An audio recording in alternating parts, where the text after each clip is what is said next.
वो आरोपी कहां हैं जो पथराव कर रहे हैं पुलिस के साथ?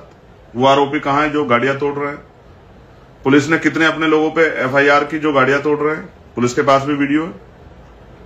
ये लोग जो पुलिस के साथ साथ दौड़ रहे हैं, इनको किसने छूट दी पथराव करने की? वहां नौजवानों को भड़काने का काम किया और पुलिस के साथ मिले हुए लोगों ने गाड़ियों पर पथराव। जब पत्थर चल रहे हैं, कौन सा पत्थर किसकी गाड़ी पे लगा, इसकी जिम्मेदारी किसकी है? ये कैसे तय कर दोगे? पत्थर पे नाम लिखा हुआ है किसी का? गाड़ियां जिस तरह तोड़ी गई, गाड़ियां जिस तरह जलाई गई, मैं आपको लिख के देता हूं, जब इन गाड़ियों की जांच होगी तो जितनी गाड़ियां जली ये सब बहुजन समाज के लोगों की होंगी, क्योंकि गाड़ियां, अपनी गाड़ी कोई नहीं जलाता है। ये जो पुलिस के साथ जो लोग थे, उन्होंने हमारे लोग गाड़ियां जलाई। उनको घर घर से उठा के, जो नहीं भी आए थे उनको उठा के चिन्हित करके उनको जेल भेजने का काम किया है। उनसे कान पकड़वा के उनका अपमान करने का काम किया। पूरे समाज को नीचा दिखाने का काम किया।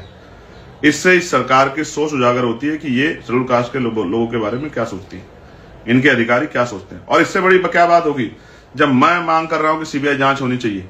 भाई जो झूठा होगा उसी को तो डर लगेगा। और जिन निर्दोष लोगों को अपमानित करके जेल भेजा गया, मैं उनको भी, उनके परिवार के लोग कहना चाहता हूं, वो चिंता ना करें। हम सब लोग आपके साथ खड़े हैं। हम जानकारी हासिल कर रहे हैं और एक भी निर्दोष भाइयों को ज्यादा दिन तक जेल की सलाखों को पीछे नहीं रहने देंगे। जब तक हमारे शरीर में लहू का आखिरी कतरा है, हम अपने भाइयों के साथ हुए अन्याय के खिलाफ लड़ेंगे। और चाहे सड़क की लड़ाई लड़नी पड़े, चाहे कोर्ट की लड़ाई लड़नी पड़े, चाहे कुछ भी करना पड़े, अपने भाइयों को जल्द बाहर लाएंगे। जिन लोगों ने साजिश की उनको भी बेनकाब करके उनके खिलाफ मुकदमा दर्ज करा के उनको भी जेल भिजवाने का काम करेंगे। प्यारे साथियों, आपको पता है कि मैं इलाहाबाद गया था और इलाहाबाद में कौसाम्बी के परिवार और इसोटा के थाना करछना के परिवार से मुझे मिलना था।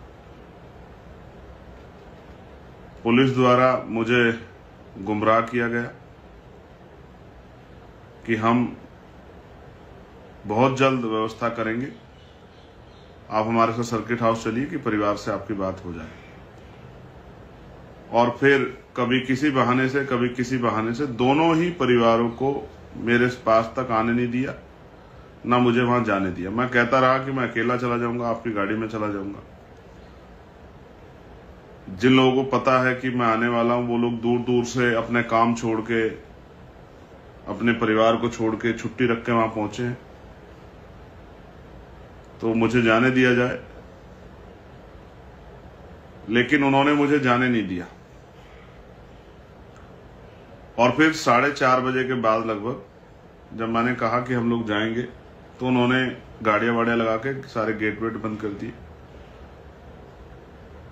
और अंत ये हुआ कि मैं जिस संकल्प के साथ गया था उसको पूरा नहीं कर पाया।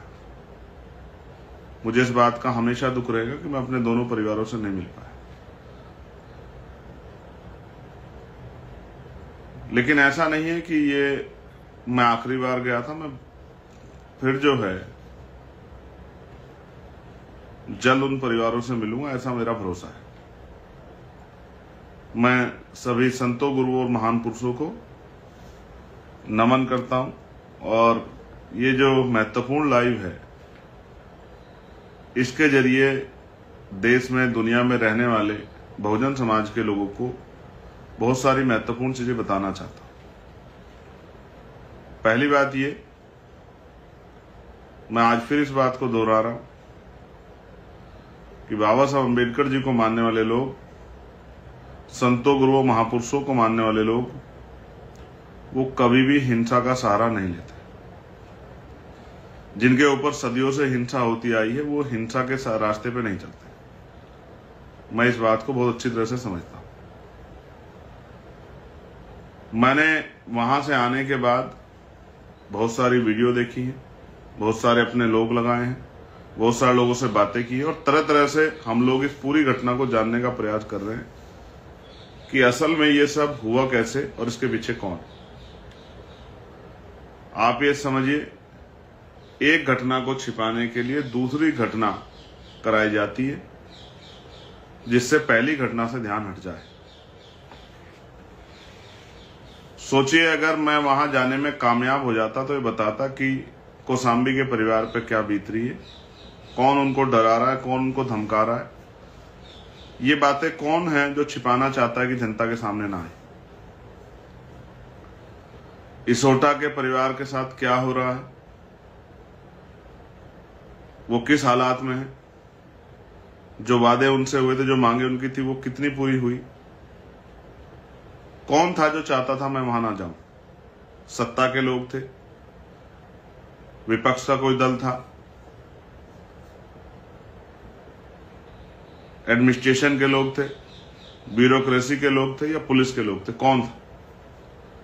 तो जहां तक मैं ब्यूरोक्रेसी, एडमिनिस्ट्रेशन और पुलिस को समझता हूं, वो तो वो करते हैं जो सरकार के लोग उनको कहते हैं, जो उनके बड़े अधिकारी उनको कहते हैं। बड़े अधिकारियों को उनके जो बड़े नेता कहते हैं वही करते हैं। मैंने बहुत सारी वीडियो देखी जिनमें पुलिस जो है गाड़ियां तोड़ रही है, मोटरसाइकिलें मैंने अपने ट्विटर हैंडल से डाली भी है। उनके साथ सैकड़ों ऐसे अज्ञात लोग हैं जिनको अखबार में वो कह रहे हैं स्थानीय लोगों की मदद लेके। या स्थानीय लोग गाड़ी क्यों तोड़ रहे हैं? स्कूटियां तोड़ रहे हैं, मोटरसाइकिल तोड़ रहे हैं, गाड़ी को पानी में फेंक रहे हैं, गाड़ियों को आग लगा रहे हैं। पुलिस वहां मौजूद है। ये हमारे लोग नहीं है जो इस तरह की घटना कर रहे हैं, ये पुलिस के साथ मिले हुए लोग हैं। कौन लोग हैं ये पुलिस के लोग ज्यादा अच्छी तरह से बता सकते हैं। जिन पुलिसकर्मियों ने गाड़ी तोड़ी उन पर क्या कार्रवाई हुई, जिन लोगों ने पुलिस की मौजूदगी में गाड़ियां तोड़ी उन पर क्या कार्रवाई हुई, जो जाति सूचक शब्द कह के पथराव करके पीड़ित परिवार के साथ आए हुए उनको, उनके दर्द को, उनके पीड़ा को, उनका दुख बांटने वाले लोगों को भड़काने का काम करे, तो वो कौन लोग हैं? और ऐसा क्या हुआ जब ये तय हो गया था कि भाई करछना के परिवार को हम लोग लेके आ रहे हैं? एक फोटो दिखाई जा रही है, मीडिया के द्वारा लगाई गई है, कि एक बच्ची को जो है गोद में उठा के ले जाया जा रहा है। मैं आपकी जानकारी में के लिए बता दूं कि ये वही बच्ची है जिसके पिता से के जान जाने के कारण मैं उनसे मिलने के लिए जा रहा था। पुलिस ने इनको जबरन गाड़ी में बिठाया और कुछ लोगों ने तो बताया कि पुलिस के कर्मचारियों ने उनके साथ मारपीट की, जिसमें वो बेटी बेहोश हो गई। वो हमारी बच्ची है जिसको हमारे लोग उठा के ले जा रहे हैं पुलिस की गाड़ी से छुड़ाकर, ऐसी मुझे जानकारी दी गई। फिर मैंने मीडिया में कुछ बयान सुने और मैं इस मीडिया का चरित्र जानता हूं। उसमें एक व्यक्ति खड़ा होकर कह रहा है कि भाई रावण जब यहां आया तो सच में ही रावण है, उसने ये कर दिया वो कर दिया। उसे ये भी नहीं पता कि मुझे पुलिस ने वहां जाने नहीं दिया। तो समझिए ऐसे गवाह जो मीडिया के बड़े बड़े चैनलों पे बाइट दे रहे हैं खड़े होकर, उनको पता भी नहीं है उनको कौन है जो उनको पीछे से गवाही दिला रहा है, जो कह रहा है कि महिलाओं के साथ मारपीट करी, महिला को भी छोड़ा। मैं जहां तक अपने बच्चे को जानता हूं बहुजन समाज के, वो किसी बहन बेटी का अपमान नहीं करते। कितनी भी मुसीबत आए वो किसी बहन बेटी पे हाथ नहीं उठाते। ये कौन लोग हैं जो इस तरह का माहौल भीम आर्मी आजाद समाज पार्टी के खिलाफ बना रहे हैं? ये कौन लोग हैं जो कौशाम्बी की इसोटा की घटना को पे पर्दा डालने के लिए, जिन्होंने इतने बड़े अपराध को षड्यंत्र करके कराया? वो आरोपी कहां हैं जो पथराव कर रहे हैं पुलिस के साथ? वो आरोपी कहां हैं जो गाड़ियां तोड़ रहे हैं? पुलिस ने कितने अपने लोगों पे एफआईआर की जो गाड़ियां तोड़ रहे हैं? पुलिस के पास भी वीडियो है। ये लोग जो पुलिस के साथ साथ दौड़ रहे हैं, इनको किसने छूट दी पथराव करने की? क्यों ना माना जाए कि पथराव पहले हुआ है, उसके बाद उधर से रिएक्शन कोई हुआ है आम जनता की तरफ से? ये सब चीजें शक के घेरे में है। इसलिए निष्पक्षता के भाव से मैंने कहा कि सरकार इसकी सीबीआई जांच कराए। कौन ऐसे पुलिसकर्मी थे जो नहीं चाहते थे कि इसोटा का परिवार आके मुझसे मिले और अपनी तकलीफ बताए? आप देखना कहीं पर भी किसी की हत्या होती है, अगर वो उच्च जाति का होता है तो मुख्यमंत्री 1 करोड़ रुपए की मदद उनकी आर्थिक करते हैं। इस परिवार की कितनी मदद की? इस परिवार में एक 19 साल की बच्ची है, एक 6 साल का दिव्यांग बच्चा है, एक और उनके बीच में एक बच्चा है एक बूढ़ी माँ है, इनका क्या होगा, इसके लिए सरकार को के पास जवाब नहीं। क्योंकि सरकार ये मानती है कि schedule caste, schedule tribe, backward, Muslim, अन्य जो धार्मिक अल्पसंख्यक लोग वो मरने के लिए पैदा हुए हैं, उनकी हत्या कर दी जाए, उनकी बेटियों के साथ अन्याय हो जाए, उन्हीं के परिवार को जेल भेजा जाए, तो ये उनका मनुस्मृति में उनका जो है ये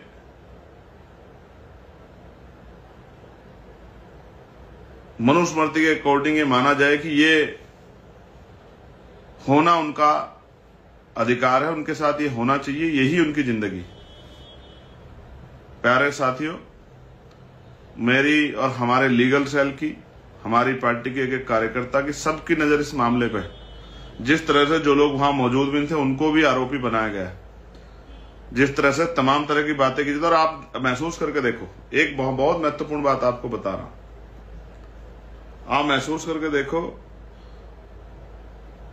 पुराने तरीके से ही कि हम इस वाले उस पे भी जांच कर रहे हैं, इस वाले एंगल पे भी जांच कर रहे हैं, ये ट्रेनिंग कहां हुई थी इस पे भी जांच कर रहे हैं। ट्रेनिंग तो कौन से संगठन के लोग करते हैं, बंदूकें लेके, लाठी लेके, ये सब जानते हैं। ये देश से छिपा हुआ नहीं है कि देश में कौन से संगठन के लोगों को बंदूक की ट्रेनिंग दी जाती है, कौन से संगठन के लोगों को लाठी की ट्रेनिंग दी जाती है, ये सब छिपा हुआ नहीं है, सब जानती है जनता, सब जानती है।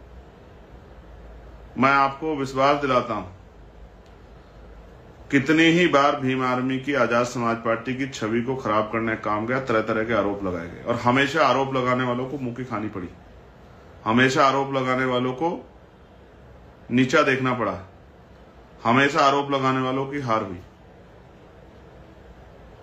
ये पहला मामला नहीं। मुझे बड़े जिम्मेदारी के साथ ये भी कहना पड़ेगा, एक राजनीतिक दल जिनको तो और कोई काम ही नहीं, वो अपने आप कुछ नहीं करते, बस वो उनके सारे नेता पूरी जिम्मेदारी पे हैं लगे हुए कि वो आजाद समाज पार्टी को, भीम आर्मी को बदनाम कैसे करें। आप महसूस करके देखो, मैंने जहां तक मेरे याद है 2017 के बाद बहुत दिनों बाद इस तरह की कोई घटना हुई है, और वो भी घटना और ये भी घटना दोनों एक षड्यंत्र है। इसलिए मैं इसकी सीबीआई जांच की मांग करता हूं।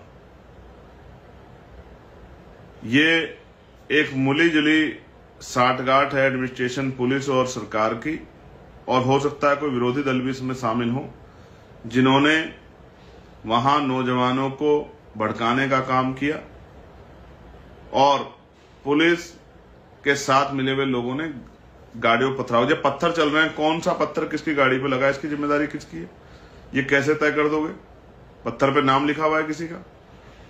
गाड़ियां जिस तरह तोड़ी गई, गाड़ियां जिस तरह जलाई गई, मैं आपको लिख के देता हूं, जब इन गाड़ियों की जांच होगी तो जितनी गाड़ियां जली ये सब बहुजन समाज के लोगों की होंगी, क्योंकि गाड़ियां, अपनी गाड़ी कोई नहीं जलाता है। ये जो पुलिस के साथ जो लोग थे, उन्होंने हमारे लोग गाड़ियां जलाई। तो हमारी पूरी निगाह है इस पर, हमारी लीगल सेल की टीम लग गई है।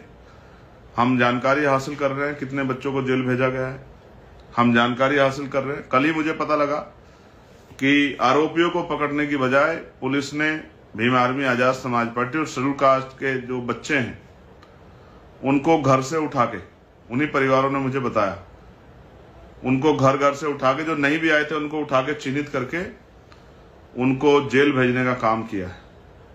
उनसे कान पकड़वा के उनका अपमान करने का काम किया। ये तो कोर्ट में तय होगा कौन दोषी है कौन नहीं है, लेकिन पुलिस ने पहले ही, क्योंकि बच्चे शेड्यूल कास्ट के हैं मोस्टली, उनके कान पकड़वा के उनको जिस तरह से अपमानित करने का काम किया है, पूरे समाज को नीचा दिखाने का काम किया है। इससे इस सरकार की सोच उजागर होती है कि ये शेड्यूल कास्ट के लोगों के बारे में क्या सोचती है, इनके अधिकारी क्या सोचते हैं। और इससे बड़ी क्या बात होगी, जब मैं मांग कर रहा हूं कि सीबीआई जांच होनी चाहिए, भाई जो झूठा होगा उसी को तो डर लगेगा, जिसने कोई अपराध किया उसे डर लगेगा। तो डर कौन रहा है, ये भी तो पता लगना चाहिए कौन डर रहा है। दूध का दूध, पानी का पानी, चाहिए सीबीआई जांच होनी चाहिए।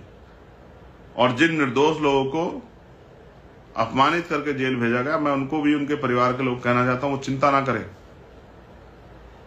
हम सब लोग आपके साथ खड़े हैं। हम जानकारी हासिल कर रहे हैं, और एक भी निर्दोष भाइयों को ज्यादा दिन तक जेल की सलाखों को पीछे नहीं रहने देंगे।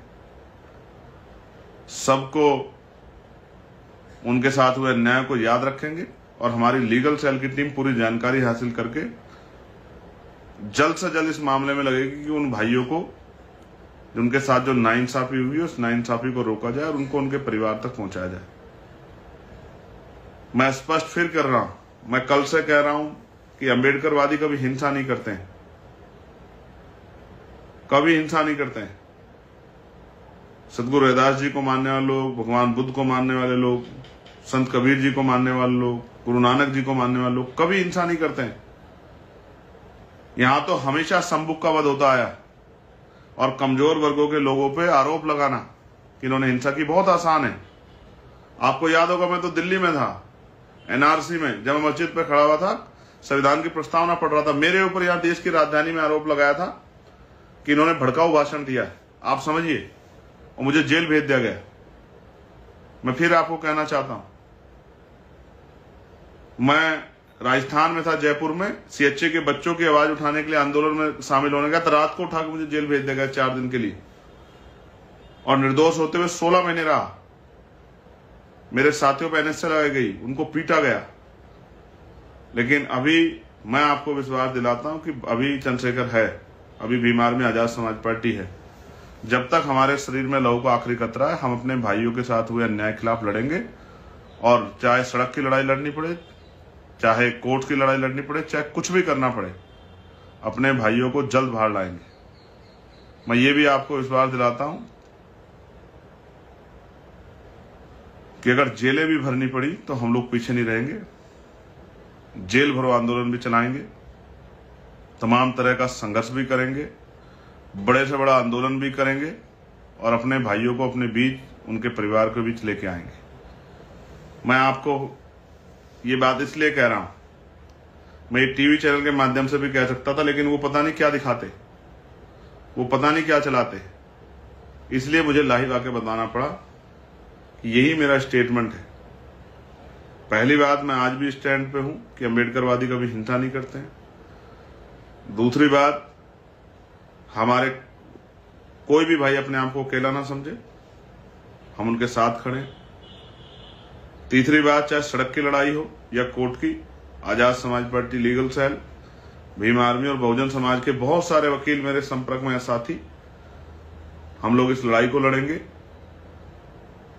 सड़कों पे आंदोलन करना पड़ा आंदोलन करेंगे, जेल भरो आंदोलन करना पड़ा जेल भरो आंदोलन करेंगे, तमाम संघर्ष करेंगे, लेकिन इस अन्याय को रोकेंगे। मैं देश भर के अपने साथियों से कहना चाहता हूं कि आप देखिए किस तरह का अन्याय जो है कमजोर वर्गों के लोगों को उत्तर प्रदेश में किया जा रहा है। आप नजर बना के रखिए, मेरी भी नजर है, और बहुत सारी वीडियो जो मैं सोशल मीडिया पे तैयार है, और मैंने आपको कल अपने एक्स हैंडल से डाली भी थी।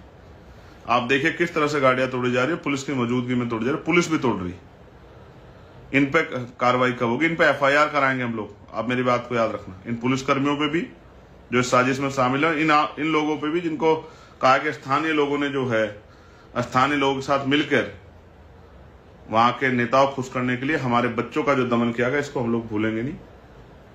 हम लोग अपने हर एक भाई के साथ खड़े हैं जिनको निर्दोष भाइयों को जेल भेजा गया, और उनका साथ नहीं छोड़ेंगे, और उनको जल्द बाहर लाएंगे और उनको न्याय दिला के रहेंगे। और जिन लोगों ने साजिश की उनको भी बेनकाब करके उनके खिलाफ मुकदमा दर्ज करा के उनको भी जेल भिजवाने का काम करेंगे। मैं आपका भाई चंद्रशेखर आजाद आपसे वादा करता हूं, अपने आप को अकेला मत समझिए। देश का हर एक कार्यकर्ता आपके साथ खड़ा है, और ये मेरा विश्वास सिर्फ उन भाइयों को नहीं जो वहां के हैं, देश के हर एक कार्यकर्ता को विश्वास है, हर एक पदाधिकारी को, कि हम लोग उनके साथ खड़े हैं। भीम आर्मी हमारा परिवार है, ये बहुजन समाज हमारा परिवार है, आजाद समाज पार्टी के कार्यकर्ता हमारा परिवार है। उनका हाथ पकड़ना हमारी जिम्मेदारी है, उनके साथ खड़ा होना हमारी जिम्मेदारी है। बहुत जल्द आपको अगली सूचना जो है, अगले कदम की सूचना बहुत जल्द आपको मिलेगी।